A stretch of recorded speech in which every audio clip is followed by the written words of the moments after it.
am writing this under an appreciable mental strain, since by tonight I shall be no more.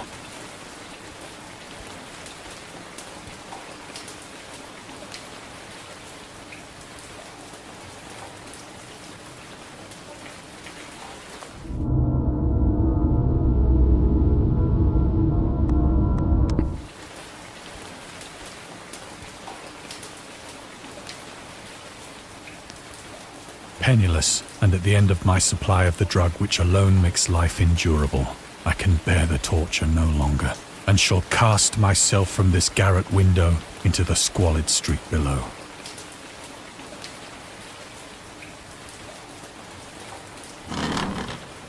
Do not think from my slavery to morphine that I am a weakling or a degenerate. When you have read these hastily scrawled pages, you may guess, though never fully realize, why it is that I must have forgetfulness or death.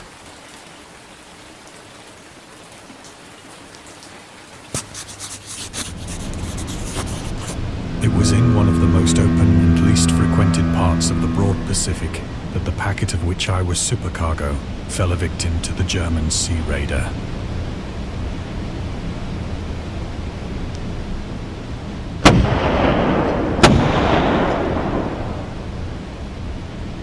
The Great War was then at its very beginning, and the ocean forces of the Hun had not completely sunk to their later degradation.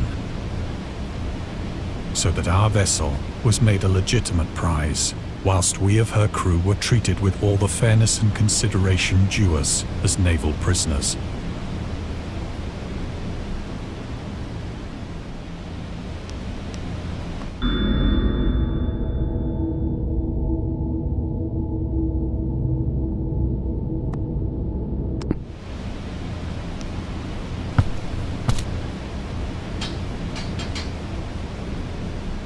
So liberal, indeed, was the discipline of our captors, that 5 days after we were taken, I managed to escape alone, in a small boat, with water and provisions for a good length of time.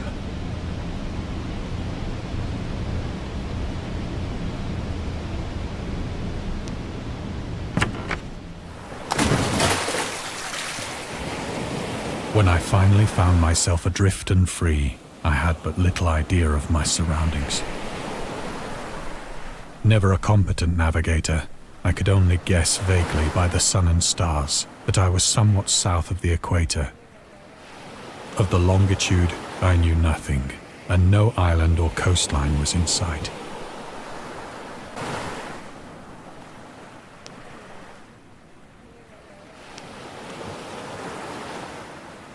The weather kept fair, and for uncounted days I drifted aimlessly beneath the scorching sun, waiting either for some passing ship or to be cast on the shores of some habitable land.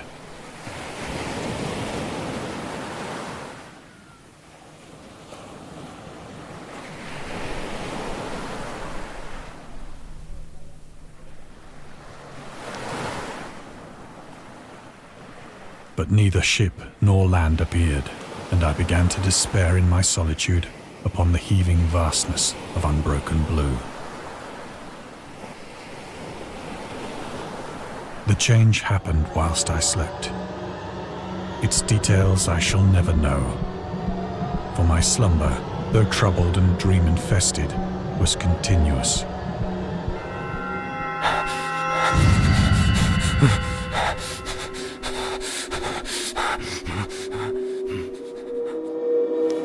When at last I awoke, it was to discover myself half sucked into a slimy expanse of hellish black mire, which extended about me in monotonous undulations as far as I could see, and in which my boat lay grounded some distance away. Though one might well imagine that my first sensation would be of wonder at so prodigious and unexpected a transformation of scenery, I was in reality more horrified than astonished. For there was in the air, and in the rotting soil, a sinister quality which chilled me to the very core. The region was putrid with the carcasses of decaying fish, and of other less describable things which I saw protruding from the nasty mud of the unending plain. Perhaps Perhaps I should not hope to convey in mere words the unutterable hideousness that can dwell in absolute silence and barren immensity. There was nothing within hearing and nothing in sight save a vast reach of black slime. Yet the very completeness of the stillness and the homogeneity of the landscape oppressed me with a nauseating fear. The sun was blazing down from a sky which seemed to me almost black in its cloudless cruelty, as though reflecting the inky marsh beneath my feet.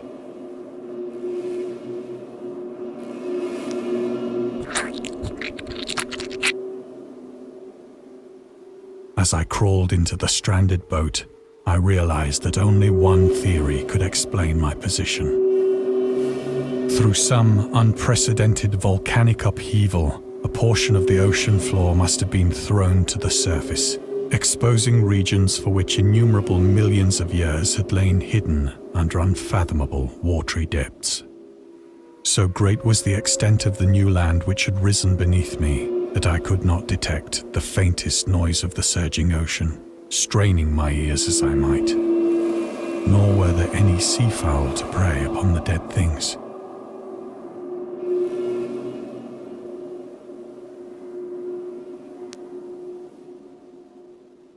For several hours I sat thinking or brooding in the boat, which lay upon its side and afforded a slight shade as the sun moved across the heavens.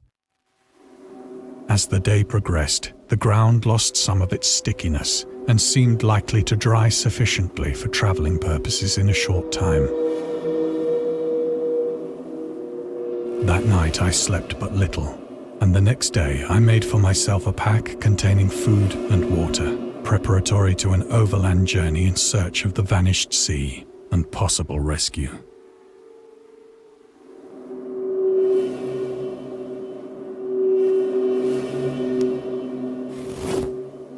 On the third morning, I found the soil dry enough to walk upon with ease. The odor of the fish was maddening, but I was too much concerned with graver things to mind so slight an evil, and set out boldly for an unknown goal.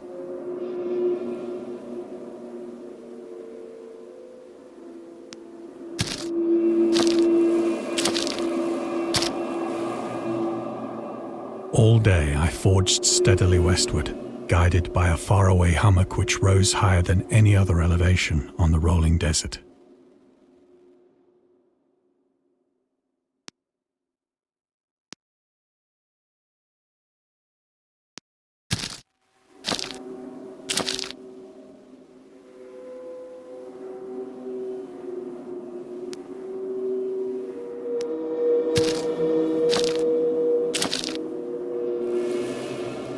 That night, I encamped, and on the following day still travelled toward the hummock, though that object seemed scarcely nearer than when I had first espied it.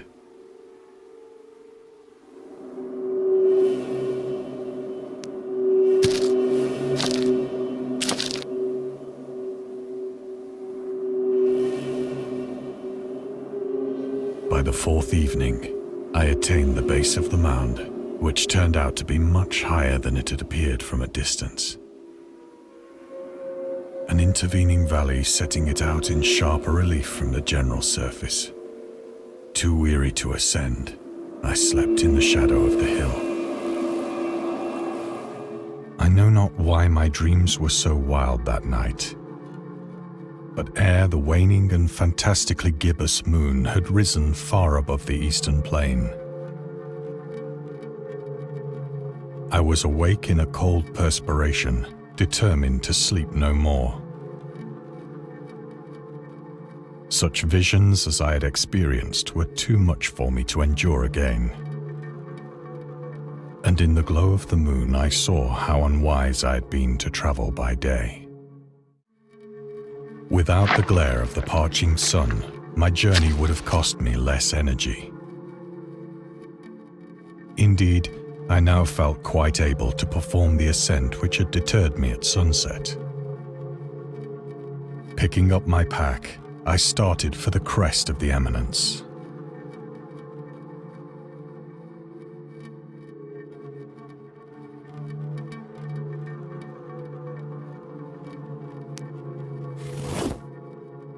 have said that the unbroken monotony of the rolling plain was a source of vague horror to me. But I think my horror was greater when I gained the summit of the mound and looked down the other side into an immeasurable pit or canyon, whose black recesses the moon had not yet soared high enough to illumine. I felt myself on the edge of the world, peering over the rim into a fathomless chaos of eternal night. Through my terror ran curious reminiscences of Paradise Lost and of Satan's hideous climb through the unfashioned realms of darkness. As the moon climbed higher in the sky, I began to see that the slopes of the valley were not quite so perpendicular as I had imagined.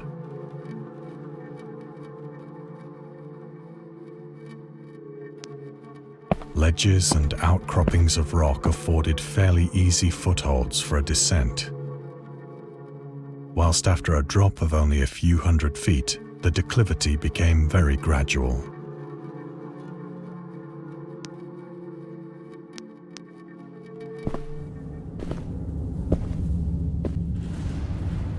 Urged on by an impulse which I cannot definitely analyze, I scrambled with difficulty down the rocks and stood on the gentler slope beneath, gazing into the Stygian deeps where no light had yet penetrated. All at once, my attention was captured by a vast and singular object on the opposite slope, which rose steeply about 100 yards ahead of me. An object that gleamed whitely in the newly bestowed rays of the ascending moon.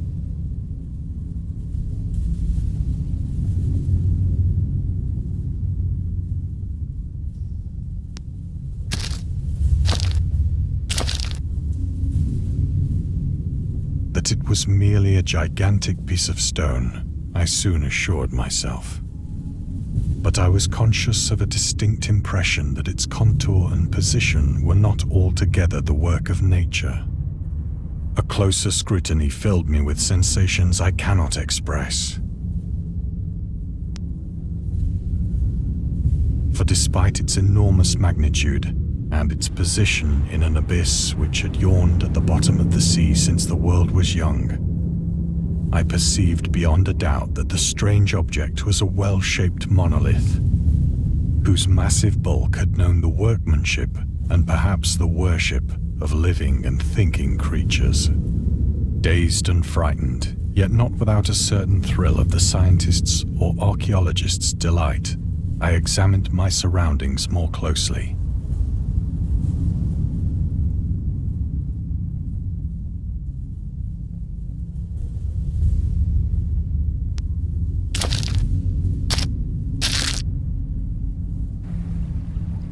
The moon, now near the zenith, shone weirdly and vividly above the towering steeps that hemmed in the chasm, and revealed the fact that a far-flung body of water flowed at the bottom, winding out of sight in both directions and almost lapping my feet as I stood on the slope.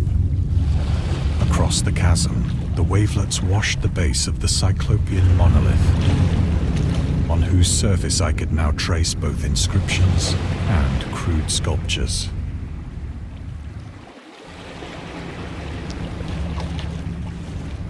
The writing was in a system of hieroglyphics unknown to me and unlike anything I'd ever seen in books, consisting for the most part of conventionalized aquatic symbols such as fishes, eels, octopi, crustaceans, mollusks, whales, and the like. Several characters obviously represented marine things which are unknown to the modern world, but whose decomposing forms I had observed on the ocean-risen plain. It was the pictorial carving, however, that did most to hold me spellbound.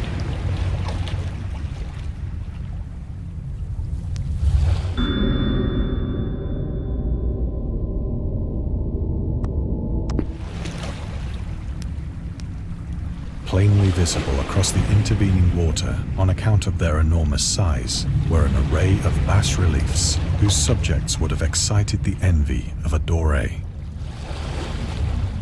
I think that these things were supposed to depict men, at least a certain sort of men. Though the creatures were shown disporting like fishes in the waters of some marine grotto, or paying homage at some monolithic shrine which appeared to be under the waves as well. Of their faces and forms I dare not speak in detail, for the mere remembrance makes me grow faint. Grotesque beyond the imagination of a Poe or a Bulwer. They were damnably human in general outline, despite webbed hands and feet, shockingly wide and flabby lips, glassy, bulging eyes, and other features less pleasant to recall. Curiously enough, they seemed to have been chiseled badly out of proportion with their scenic background. For one of the creatures was shown in the act of killing a whale, represented as but little larger than himself. I remarked, as I say, their grotesqueness and strange size, but in a moment decided that they were merely the imaginary gods of some primitive fishing or seafaring tribe. Some tribe whose last descendant had perished eras before the first ancestor of the Piltdown or Neanderthal man was born.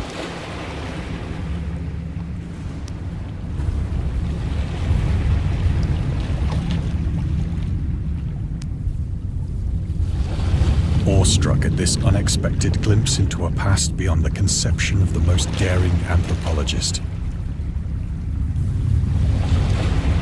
I stood musing whilst the moon cast queer reflections on the silent channel before me. Then, suddenly, I saw it. With only a slight churning to mark its rise to the surface, the thing slid into view above the dark waters. Fiend-like and loathsome, it darted like a stupendous monster of nightmares to the monolith, about which it flung its gigantic scaly arms, the while it bowed its hideous head and gave vent to certain measured sounds. I think I went mad then. Of my frantic ascent of the slope and cliff, and of my delirious journey back to the stranded boat, I remember little.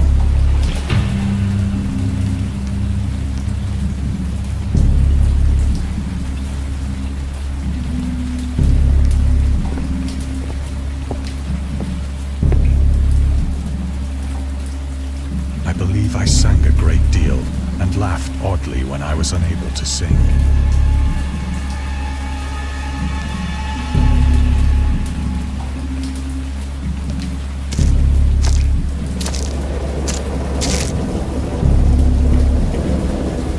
Indistinct recollections of a great storm sometime after I reached the boat.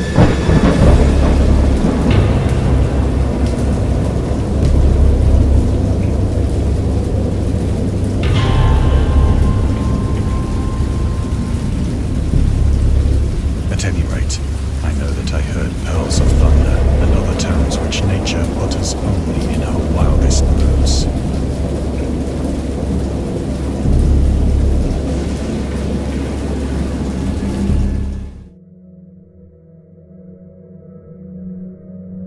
When I came out of the shadows, I was in a San Francisco hospital, brought thither by the captain of the American ship which had picked up my boat in mid-ocean. In my delirium, I had said much, but found that my words had been given scant attention. Of any land upheaval in the Pacific, my rescuers knew nothing. Nor did I deem it necessary to insist upon a thing which I knew they could not believe.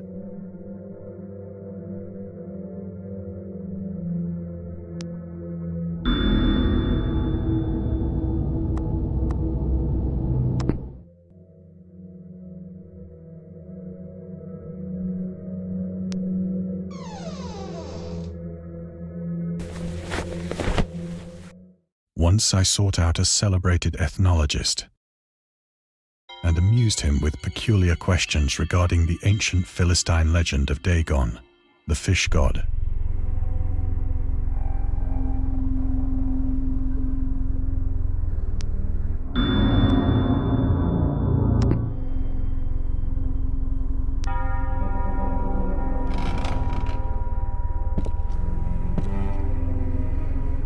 But soon perceiving that he was hopelessly conventional, I did not press my inquiries.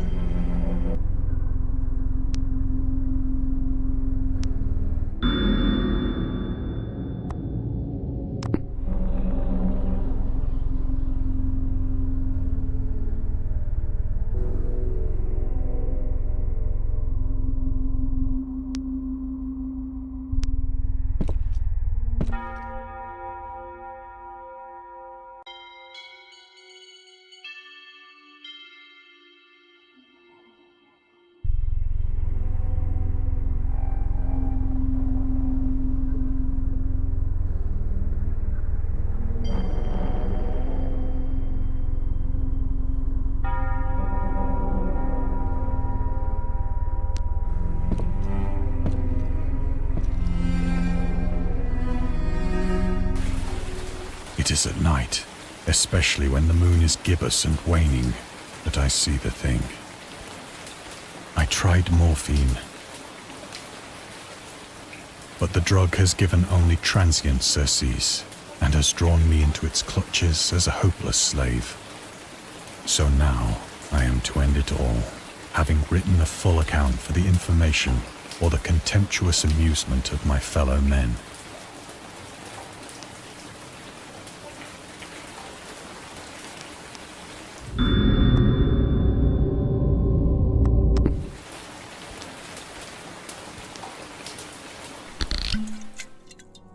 Often, I ask myself if it could not all have been a pure phantasm.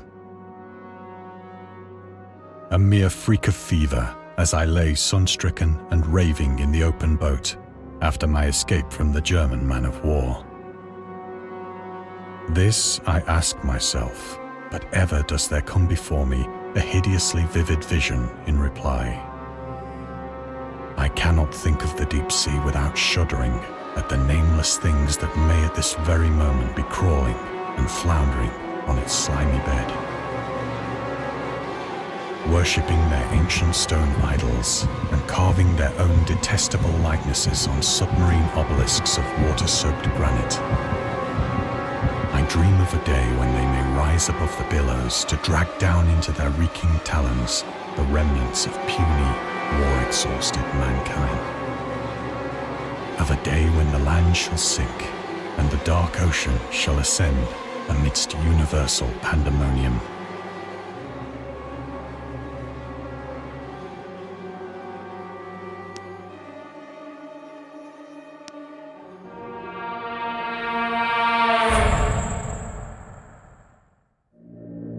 The end is near.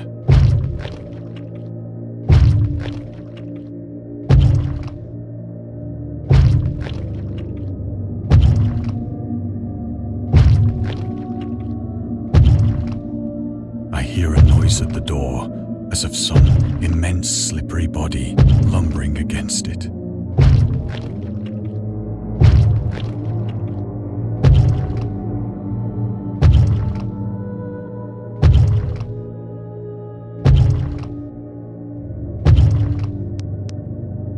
It shall not find me.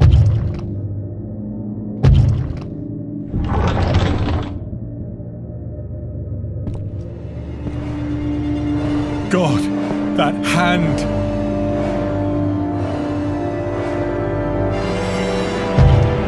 The window! The window!